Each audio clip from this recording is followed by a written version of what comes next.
Before the world knew him as the monster, before highlight reels looped his knockouts with ominous music and slow-motion disbelief, Naoya Inoue was already frightening people in ways that statistics could not capture. Even as a young fighter, still learning how to exist under bright lights and television cameras, there was something unsettling about him. Opponents did not just lose to him, they unraveled.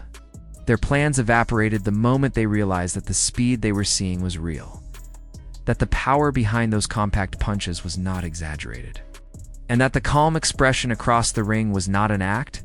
This was not a man trying to intimidate them. This was simply who he was. The video title promises a moment where Inoue lost control, and that idea alone feels strange when paired with his reputation. Control has always been his defining trait. He does not flail. He does not waste. He does not panic. But control does not always mean restraint, and that is what makes this chapter of his story so compelling. When someone truly pushes Inoue, when they refuse to fold, when they test his patience or his pride, the response is not chaos. It is precision sharpened into something ruthless. What looks like loss of control to the audience is often Inoue deciding that the lesson must now be taught the hard way. From the opening bell in these early fights, the atmosphere carries a sense of inevitability. The sound of the gong echoes, the introductions fade, and Inoue steps forward in black trunks and blue gloves, his posture relaxed, his eyes already locked onto patterns only he can see. Commentators speak about expectations, about what they want to see in this second bout or sixth bout or first title defense. But Inoue is not thinking in those terms. He is thinking about distance, about timing, about what the opponent does after the jab, how they react to feints, how their guard shifts when pressure builds. This is not a brawl to him. It is a conversation, and he intends to control every word. The first exchanges are often deceptively calm. A left jab flicks out, not always hard, not always meant to land clean. It is a probe, a question. The opponent responds, and Inoue files that response away. When the challenger tries to step in aggressively, Inoue meets them with a sharp counter. Sometimes a quick uppercut as they lean forward. Sometimes a short hook that snaps the head just enough to remind them of the danger. There is no wasted movement. His feet glide in and out, forward and back, always positioned to strike or evade in the same breath. What separates Inoue from so many powerful punchers is how quickly the pressure compounds. One clean left hook lands, then another glances off the guard, then a right body shot thuds into the ribs. The opponent feels it not as pain at first, but as confusion. The punches are coming from angles they did not anticipate, at moments when they thought they were safe. Inoue does not chase recklessly. He cuts off the ring, shrinking the available space until the challenger realizes. They are moving backward without having chosen to. By the end of the first round in many of these bouts, the dynamic has already shifted. The supposed pressure fighter is retreating. The champion who built his reputation on walking opponents down is now the one circling, covering up, reacting instead of dictating. Commentators notice it immediately. They talk about how unusual it is to see this style neutralized so early. How Inoue's speed and accuracy are forcing even seasoned fighters to abandon their game plans. But the most important shift is happening internally, in the opponent's confidence. They are starting to understand that this is not a matter of toughness or willpower. This is a technical mismatch. The knockdowns, when they come, rarely feel lucky. A left hook lands perfectly, snapping the head around, and suddenly the challenger is on the canvas, blinking, trying to process what just happened. Replays show the punch in slow motion, the way Inoue's weight transfers seamlessly, and the way his hips rotate just enough to add devastating force without sacrificing balance. Analysts nod and point out that he had clearly set that punch up, that it was not thrown in desperation but with intent. Even the corner instructions reflect this understanding. They tell the downed fighter to calm down, to regain composure, to remember that their eyes are still clear, that the fight is not over yet. Inoue listens to his own corner, too, but his instructions are different. They are about patience, about not forcing the finish too early, He nods, expression unchanged, as if he has not just scored a dramatic knockdown.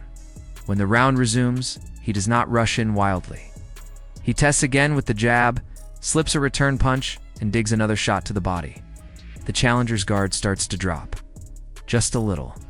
And that is all Inoue needs. As the rounds progress, the physical damage becomes visible. A cut opens. Swelling forms. The challenger's face tightens with each breath. Inoue, meanwhile, looks as composed as he did in the opening seconds. He varies his attacks now, mixing straight punches with hooks, headshots with body blows. He uses feints to draw reactions, then punishes those reactions instantly. When the opponent tries to counter, Inoue is already gone. Having anticipated the response before the punch was thrown. This is where the narrative of losing control begins to take shape. Not because Inoue is reckless, but because his dominance becomes overwhelming. He starts to step in with more authority, pressing the action, forcing exchanges that the challenger cannot win. To the crowd, it looks like aggression bordering on ferocity. To Inoue, it is simply the next logical step. The data he has been collecting since the first round tells him that the opponent is breaking, that their reactions are slower, their defense less disciplined. Ending the fight now is not cruel. It is efficient. There are moments when the challenger tries to show defiance. Even smiling after absorbing a heavy shot, trying to project confidence. But Inoue does not respond emotionally. A smile does not provoke him. Trash talk does not distract him. What does get his attention is resistance that lingers longer than expected. A refusal to go down cleanly. That is when his punches seem to carry extra intent. Not anger, but certainty. He tightens his combinations, increases the accuracy. And the next knockdown comes harder than the last. When Inoue scores a second or third knockdown, the arena often erupts. Commentators raise their voices, astonished by the ease with which he is dismantling someone who is supposed to be a legitimate threat. They talk about records, about how few fights it took him to reach world championship level, about the frightening knockout percentage that continues to climb. But beneath all of that is a quieter realization. They are witnessing a fighter who does not just win, but solves problems in real time, faster than anyone else in the division. In some bouts, the finish comes suddenly. A flurry against the ropes, a crushing body shot followed by a right hand, and the challenger crumples, unable to rise before the count. In others, it is more methodical, a sustained assault that forces the referee to step in and save the fighter from further damage. In either case, the end feels inevitable in hindsight. Watching it back, you can trace the finish all the way to those early jabs, those first probing steps forward. Nothing happened by accident. What makes these performances resonate so deeply is not just the violence, but the context. Inoue is often facing champions known for their durability. Men who have defended their belts multiple times, who pride themselves on pressure and resilience, and yet, against him, those strengths become liabilities. Pressure opens them up to counters. Durability only prolongs the punishment. By the middle rounds, even the most aggressive challengers are hesitant, second-guessing themselves, aware that one mistake could end everything. There is a moment in one of these fights where the challenger is clearly hurt. Backing away, hands high, and Inoue steps in, with a long right hand that lands cleanly. The sound alone is enough to make the crowd gasp. The challenger goes down, not violently, but decisively, as if their body has accepted what their mind has been resisting. When the referee waves it off, there is no protest, no argument, just resignation. Afterward, as Inoue's hand is raised, the discussion turns to legacy. Analysts talk about how unusual it is to see someone so young, so early in their career, performing with this level of control and composure. They mention the word genius not lightly, but as an acknowledgement of how rare this combination of speed, power, and intelligence truly is. They replay sequences where Inoue counters perfectly, where he anticipates punches before they are thrown, where he maintains defensive responsibility even while attacking relentlessly. And yet, for all the praise, there is also a sense of unease. If this is what Inoue looks like now, what will he become as he gains more experience, faces bigger names, moves up in weight?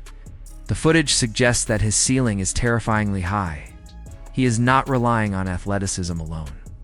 He is building a foundation of skill and understanding that will age well, that will carry him through tougher challenges. The idea that someone pissed him off and caused him to lose control is, in many ways, a misunderstanding. What opponents often interpret as anger is actually Inoue, recognizing vulnerability.